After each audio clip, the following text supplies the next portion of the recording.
চিরকালের জন্য আমরা নাচ গান করার মাধ্যমে আন্দোলনটা আমরা জারি রাখব। কারণ আমরা জানি, কেননা জাতির বা আদিবাসীদের খবরগুলো খুব বেশি আমাদের সংবাদপত্রে স্থান পায় না। এখন জানি না এবার কতটা স্থান পাবে, তবে আমরা এই জিনিসটা করতে চাইছি। সংবাদপত্র সবাই তো আর সেরকম নয়, নিশ্চয়ই সত্যকে তুলে ধরবেন। সারিধরম ধরমকোটরিয়া দাবিয়াতে কলকাতা প্রেस क्लब रे हला प्रेस कॉन्फ्रेंस होइसेतेना सारिधरम कोर्ट कमिटी पाहटा खन आयुरी लेखाते सेटरे ताहेकाना एसेका मारते सूत्रे डॉक्टर सुबोध हांसदा जहां दो सारिधरम कोर्ट कमिटी रेन कन्वेनर कानाय सान्ताड़ जातिया चेदा सारिधरम कोर्ट रे लाक्ति मेना ओना बाबदते उनी दो ओड़े अड़पत कथाय लई सदर कदा उनी दो मेन कदा भारत दिसम रेन आदिम आदिवासी सान्ताड़ को धरम दो सारिधरम कना ओना रेकर्ड हो मेना चेदा बांगमा भारत सरकार 1991 साले सेंसास रे सान्ताड़ हपन को धरम दो सारिधरम कना मेनते उचन सदर कना एनते रहो सान्ताड़ जातिया सारिधरम दो धरम कोड रे आवरी सेलेदोआ प्रेस कॉन्फ्रेंस तला तेगे पश्चिम बांगला सरकार ठेन दाबी को दहो केदा जे विधानसभा रे सारिधरम धरम कोड रे सेलेदो रे बिल पास काते केंद्र सरकार ठेन जेमन को भेजाय मा ओना प्रेस कॉन्फ्रेंस रे डॉक्टर सुबोध हांसदा मानतान समाय किस्कू मानतान सुखचांद सोरेन मदन मोहन बास्के साथे आरडी संगे सारिधरम दरदे को सेटर को ताहे कना चलो एनखान मानतान को मोचा खन गे मिट बार कथा बन आंजम लगे। এখন আমাদের বক্তব্য রাখবেন আমাদের সারিধরম কোর্ট কমিটির মদন মোহন বাস্কে, আমাদের সহ আহ্বায়ক।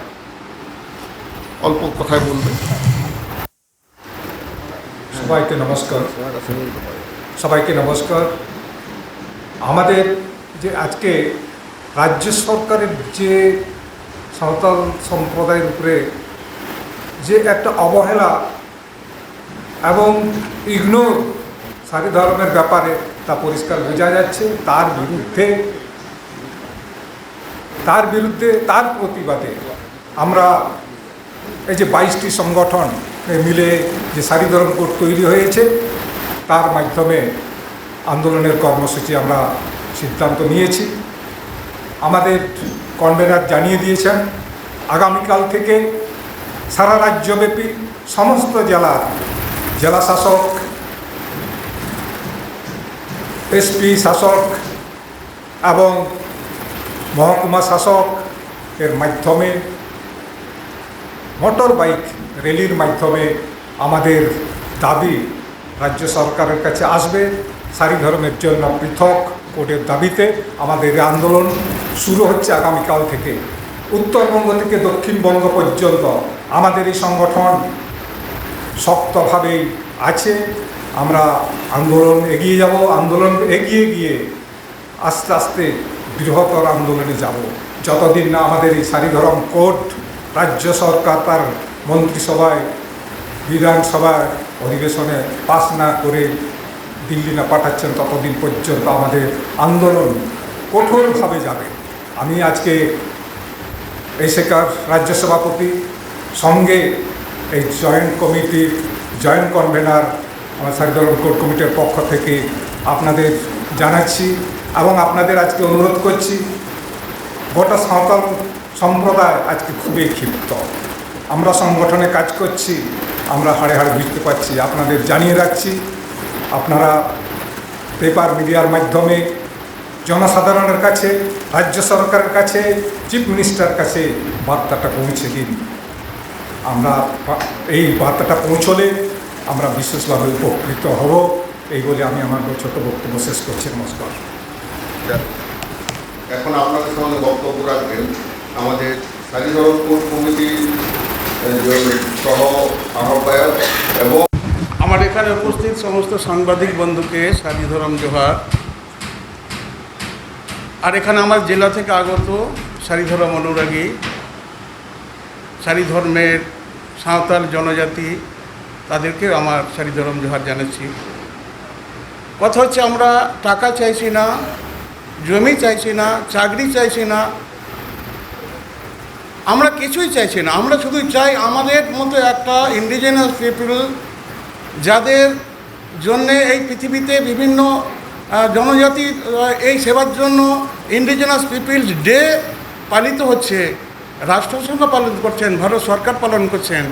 সেই জনজাতির প্রাচীনতম যে ধর্ম, যে অধিকার, সেই ধর্মের অধিকার রাজ্য সরকার বিল আকারে আমি কেন্দ্র সরকার কাছে প্রেরণ করব। কেন্দ্র সরকার কাছে কী করে এটা আদায় করতে সেটা আমরা দেখব। কারণ কোনো সংগ্রামে আমরা পিছপা হইনি। কথা হচ্ছে যে সারিধর্মের সমস্ত ব্যবস্থার উপরে তাম ভারতবর্ষ কেন পৃথিবীর সমস্ত ধর্ম অনুরাগী মানুষরা এবং ধর্মের সমস্ত ফিলোসফি দাঁড়িয়ে আছে। আমরা হচ্ছে গাছের পূজারী। পৃথিবীতে সমস্ত গাছরা আমাদের অ্যাকর্ডিং টু জমসেন বিনতি, আমাদের ধর্মগ্রন্থ, যেটা বিনতি আকারে মানে শ্রুতি আকারে, বিনতি মানে শ্রুতি, এতদিন পরম্পরায় চলে এসেছে। 60,000 বছর আগে থেকে রেকর্ড পাওয়া যাচ্ছে। সেই বিনতি জমসেন বিনতি অনুযায়ী সমস্ত পৃথিবীতে গাছ রূপে স্বয়ং সৃষ্টিকর্তা ঠাকুর, যাকে ঠাকুর জীবী বলা হয়, উনি প্রতিষ্ঠা করেছেন। এখন এই গাছ কাটা পড়লে বিশ্বে হাহাকার আসছে। আমরা আদিবাসী জনগণ, সাঁওতাল জনগণ, আমরা গাছকে কখনোই নিধন করি না। আমরা জঙ্গল ছাড়া থাকতে চাই না। এই যতগুলো গাছ আছে, গাছের মধ্যে স্বয়ং ঠাকুর প্রতিষ্ঠা আছেন শাল গাছ রূপে। এটা আমাদের রিলিজিয়াস মাইথোলজি বলছে, আমাদের সোশ্যাল ফিলোসফি বলছে যে স্বয়ং ঠাকুর আছেন শাল গাছ রূপে। সেই শাল গাছের যে স্থানে পুজো হয় সেটাই হলো জাহের স্থান। আর মাঝখানে যে মোড়ল যেখানে বিচার করেন, যেটা মাঝি থান, সেখানে একটা পুরনো শাল গাছের খুঁটি পোঁতা হয়। সে শাল গাছের খুঁটি ছাড়া মাঝি থান হবে না। তাহলে এখন পৃথিবীতে একটি গাছ একটি প্রাণ, এ কথায় যখন বিশ্ব পরিবেশ ধ্বংসের মুখে যাচ্ছে, গাছ লাগান প্রাণ বাঁচান, সেই হাহাকার চলছে, সেখানে আমরা জনজাতি তৎকালীন থেকে প্রাগৈতিহাসিক যুগ থেকে, শিশুর আদিকাল থেকে গাছকে পরিবেশন করে, গাছ রেখে, গাছকে পুজো করে আমরা চলে আসছি। সমস্ত ধর্মাচারী মানুষ, শুধু সাঁওতাল জনগণ, শুধু সারিধর্মিষ্ঠরাই নয়, কি হিন্দু, কি মুসলিম, কি খ্রিস্টান, কি শিখ, জৈন, পার্সি, পৃথিবীর যত ধর্মাচারী লোক আছেন, প্রত্যেকেই শাল গাছের আঠা মানে ধুনোকে দেবীর উপাচার হিসাবে, ধর্মীয় উপাচার হিসেবে ব্যবহার করেন। শাল গাছের আটাই হচ্ছে ধুনো। কিন্তু পৃথিবীতে শাল গাছকে পুজো কে করেন, কে পরিক্রমণ করেন? একমাত্র সাঁওতাল জনজাতি, সাঁওতাল জনগণ, প্রাচীনতম মানুষ। মানে কতদিন কাল থেকে আমরা এখন শাল গাছকে আমরা এই ধর্মীয় আচার হিসেবে তাকে ব্যবহার করছি। শাল গাছের পাতাই হচ্ছে ঠাকুরের হাত। কারণ শালক সংসের পক্ষে গাছেরা পাতা দিয়েই খান। আবার সেই পাতা দিয়ে আমরা পুজোর উপাচারকে নিবেদন করি ঠাকুরের কাছে। আবার সেই শাল গাছের যে ধুনো, সেটা প্রজ্বলিত করে আবার শাল গাছের তলায় শাল গাছের ফুল, সেটাই আমাদের পবিত্র ফুল, যে পুজোর নাম হচ্ছে বাহা, আমরা নিবেদন করি। তাই এই যে এত বড় সোশ্যাল ধর্মীয় ফিলোসফির উপরে আমরা দাঁড়িয়ে রয়েছে, এখনও বাঁচিয়ে রয়েছে, পৃথিবীকে বাঁচার যত রকম কাজ আমরা করে যাচ্ছি, সেখানে এই ধর্ম আমরা টাকা চাই না, পয়সা চাই না, চাকরি চাই না, কিছুই চাই না। আমরা শুধু রেকমেন্ডেশন চাই। এই আজকে 75 বছর স্বাধীনতা হলো,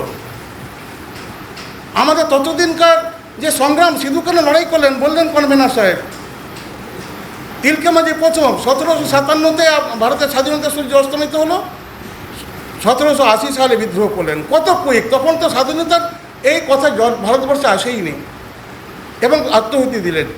এইভাবে আমরা এই শুধু আমাদের অনুরোধ চাইছি, এই অনুরোধ সবাইকে বলছি, এবং গভর্নমেন্ট যদি এই ব্যবস্থা না করেন তাহলে আমরা আবার সেই হুল আরও জারি করব।